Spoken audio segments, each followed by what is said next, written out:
Circle time, it's circle time. It's time to say hello, hello.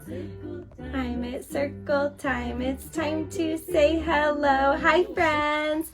Welcome back to Kid Ventures. My name is Miss Danielle, and I'm so excited to share with you today all about flowers. Today is Tuesday, April 14th, and we will be talking about flowers. Yesterday, we talked all about seeds, those tiny little dots in the very center. Today, though, we're moving on to what they grow into. The picture of the flowers that I have right here, these are chrysanthemums. The reason I chose chrysanthemums is because that is the book I'm about to share with you, followed by a really fun art project. This book is one of my favorite books from when I was a child and still as an adult. It's called Chrysanthemum by Kevin Hanks. The day she was born was the happiest day in her parents' lives. "She's perfect," said her mother. "Absolutely," said her father. And she was. She was absolutely perfect. "Her name must be everything she is," said her mother. "Her name must be absolutely perfect," said her father. And it was. Chrysanthemum. Her parents named her Chrysanthemum. Chrysanthemum grew and grew and grew. And when she was old enough to appreciate it, Chrysanthemum loved her name oh so very much. She loved the way it sounded when her mother woke her up. She loved the way it sounded when her father called her for dinner. And she loved the way it sounded when she whispered it to herself in the bathroom mirror. Chrysanthemum, chrysanthemum, chrysanthemum. Chrysanthemum loved the way her name looked when it was written with ink on an envelope. She loved the way it looked when it was written with icing on her birthday cake. And she loved the way it looked when she wrote it herself with her fat orange crayon. Chrysanthemum, chrysanthemum, chrysanthemum. Chrysanthemum thought her name was absolutely perfect. And then she started school. On the first day, Chrysanthemum wore her sunniest dress and her brightest smile. She ran all the way. "Hooray," said Chrysanthemum. "School!" But when Miss Chud took roll call, everyone giggled upon hearing Chrysanthemum's name. "It's so long," said Joe. "It scarcely fits on your name tag," said Rita, pointing. "I'm named after my grandmother," said Victoria. "You're named after a flower." Chrysanthemum wilted. She did not think her name was absolutely perfect. She thought it was absolutely dreadful. The rest of the day was not much better. During nap time, Victoria raised her hand and informed Miss Chud that Chrysanthemum's name was spelled with 13 letters. That's exactly half as many of letters as there are in the entire alphabet, Victoria explained. "Thank you for sharing with us, Victoria," said Miss Chud. "Now put your head down."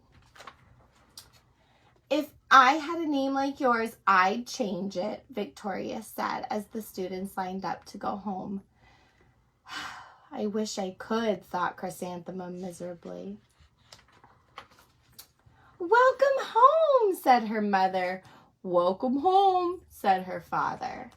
"School is no place for me," said Chrysanthemum. "My name is too long. It scarcely fits on my name tag, and I'm named after a flower." "Oh, pish," said her mother. "Your name is beautiful, and precious, and priceless, and fascinating, and winsome," said her father. "It's everything you are," said her mother. "Absolutely perfect," said her father. Chrysanthemum felt much better after her favorite dinner, macaroni and cheese with ketchup, and an evening filled with hugs and kisses and parcheesi.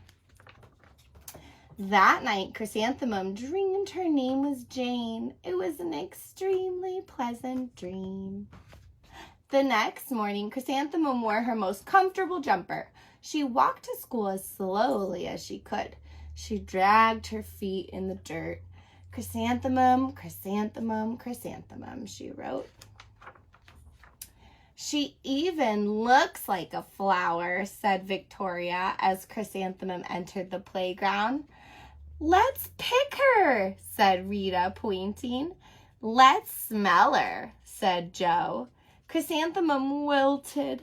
She did not think her name was absolutely perfect. She thought it was absolutely dreadful. The rest of the day was not much better. During nap time, Victoria raised her hand and said, "A chrysanthemum is a flower. It lives in a garden with worms and other dirty things." "Thank you for sharing with us, Victoria," said Miss Chud. "Now put your head down." "I just cannot believe your name," Victoria said as the students lined up to go home. "Neither can I," thought Chrysanthemum miserably. "Welcome home," said her mother. "Welcome home," said her father. "School is no place for me," said Chrysanthemum. "They said I even look like a flower. They pretended to pick and smell me." "Oh, pish," said her mother. "They're just jealous." "And envious and begrudging and discontented and jaundiced," said her father.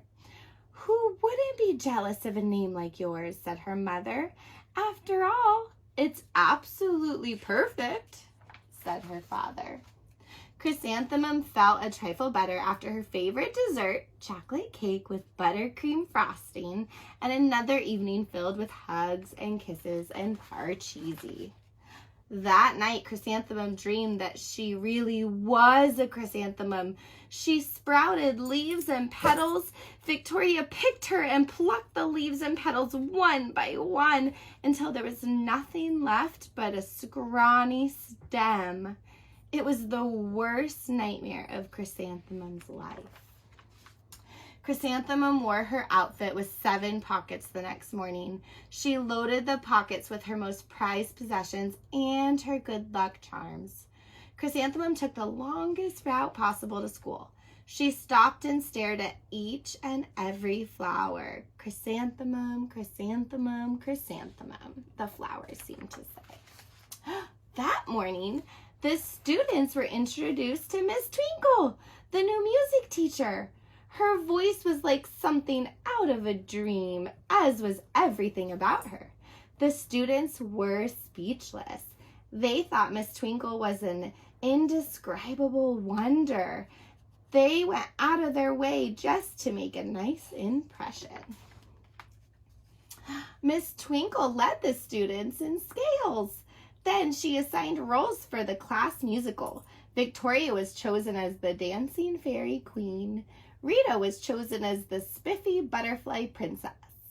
Joe was chosen as the all-important pixie messenger. And Chrysanthemum was chosen as a daisy. "Chrysanthemum's a daisy, chrysanthemum's a daisy," Joe, Rita, and Victoria chanted, thinking it was wildly funny. Chrysanthemum wilted. She did not think her name was absolutely perfect. She thought it was absolutely dreadful.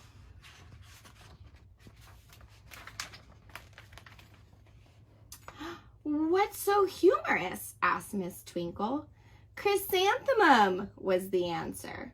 "Her name is so long," said Joe.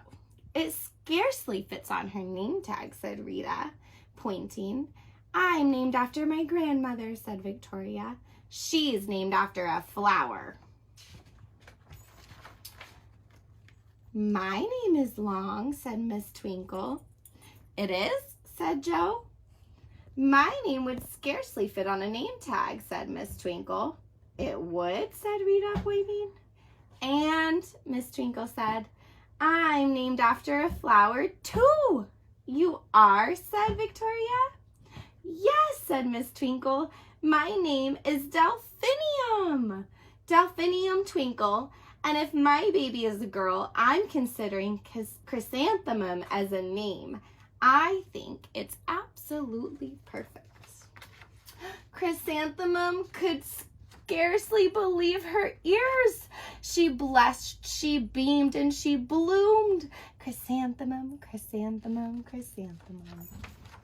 Joe, Rita, and Victoria looked at Chrysanthemum longingly. Call me Marigold, said Joe. I'm Carnation, said Rita. My name is Lily of the Valley, said Victoria. Chrysanthemum did not think her name was absolutely perfect. She knew it. What did you guys think of that book? Isn't that so great that her name was Chrysanthemum, which is the name of a flower? Do you guys know anybody named after a flower? I know I met some violets and some camellias. Have you guys met anyone? I'm not sure. So here on this board, I actually have a flower and I have all the parts of the flowers. So I know yesterday we talked about all these tiny little dots in the center. These are the seeds of our flower. And we have right here our big flower, right? And these individual parts of the flower, these are called petals. These are called petals. And I have my leaves here and they're connected to the stem. That's this big stalk right here. That's our stem. And then we have our roots at the very bottom. And remember, the roots you don't see, those are under the ground or sometimes underwater, depending on where the flower is growing. So in your bags, you guys should have a little bag. And in your packets, you should have a big, long piece of paper. So get out your bags, and in it you will find a flower and 2 different petals. Right here, the leaves. Oh, I'm sorry, these are not petals, these are leaves. You'll have flower and your leaves. You'll have the center of your flower where the seeds will go. And then you have these little squares. The little squares I already started to glue on just to show you how to do it, and then I'll continue to glue them on. But you're gonna glue them on your blank stem like this, because we are gonna write our names or a flower name or whatever word we want down the center. So, if you at home, if you have a glue stick or tape, this is the time that you need to get it out. We're gonna take our glue stick. I only have room to glue 1 more square on, and some of you guys might have too many squares for your names if you have shorter names, so you don't need to use all of them. So I glued my last square on so you can see I have my stem.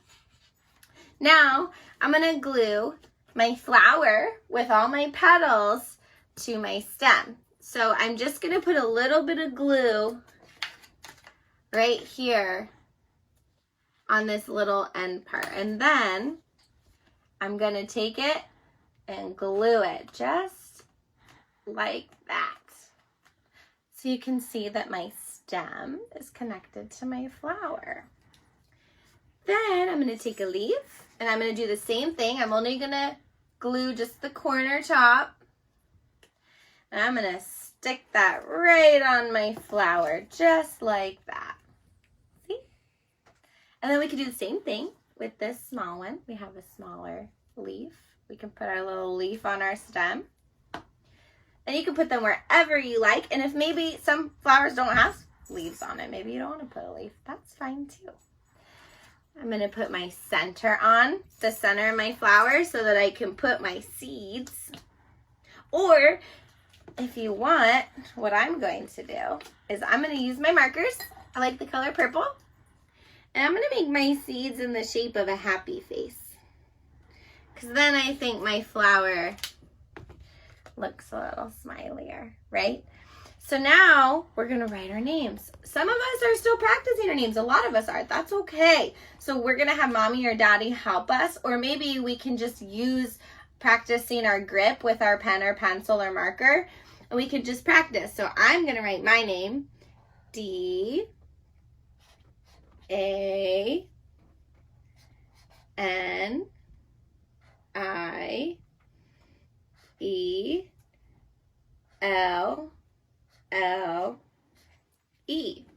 And some of you are going to be like me. You're going to have long names. Because of that, you might have to put more than 1 letter in each square. I chose to put my L's together, so it's Danielle, D-A-N-I-E-L-L-E. A-N-I-E-L-L-E, right? So you try this at home. Like I said, you don't have to do your name. You can do a different flower. And then go around your house and see what other things you can find that might look like these parts of a flower. What kind of things can you find that look like stems? I know stalks of celery, right? Or maybe pens or pencils. Those are all shaped like stems. And for circles, right, for the petals, for ovals or circles, you can find all kinds of things. So have fun around your house collecting those items, and we'll see you later for another fun flower activity.